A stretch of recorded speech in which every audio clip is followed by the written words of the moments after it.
Oui, alors je ne vais pas préparer forcément quelque chose, mais juste pour dire qu'effectivement, moi, je trouve que l'accompagnement qui a été proposé, et c'est un peu comme ça qu'on l'attendait, est venu à point nommé et a poursuivi le chantier Élance et les réflexions engagées. Et tout l'intérêt que j'y vois, moi, c'est que ça m'a permis d'impliquer des collègues qui étaient intéressés sur le sujet, mais pas forcément prêts à s'impliquer, à venir dans des réunions Élance, mais en tout cas qui, du coup, voilà, ont pris en main et participent avec moi sur ce chantier-là, et je trouve ça très, très bien. Et l'intérêt, c'est que ça a permis de rebalayer tout notre dispositif et de rajouter des éléments pour compléter la formation en santé, sécurité au travail, qualité de vie au travail, et de faire ressortir des choses qu'on n'avait pas forcément pris en compte en tant que telles. Donc voilà, moi, enfin, très satisfaite par rapport à ce chantier-là et à cet accompagnement.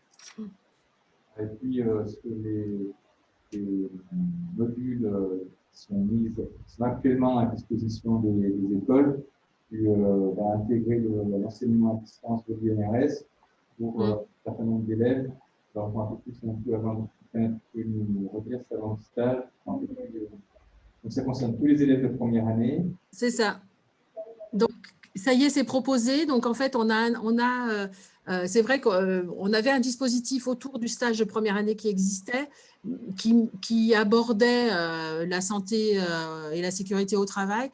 Mais le fait d'avoir cette formation-là vient vraiment compléter et éclairer. Alors, bon, telle qu'on la voit maintenant, après, il faudra voir l'avis des étudiants. Hein, mais, donc, du coup, ils ont une préparation au stage qui est faite à partir d'une grille qui est celle de l'ISTP, qui est faite par des tuteurs ISTP.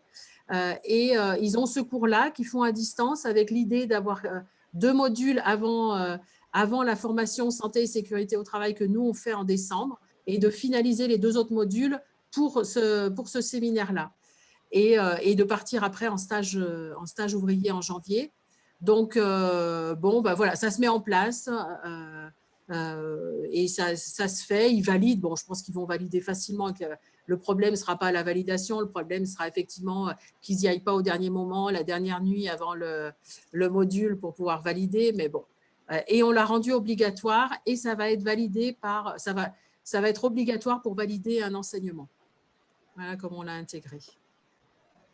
Je précise que ce module est certifié. Donc, les étudiants ressortent avec un certificat INRS, quoi, ils ont les compétences de base en prévention.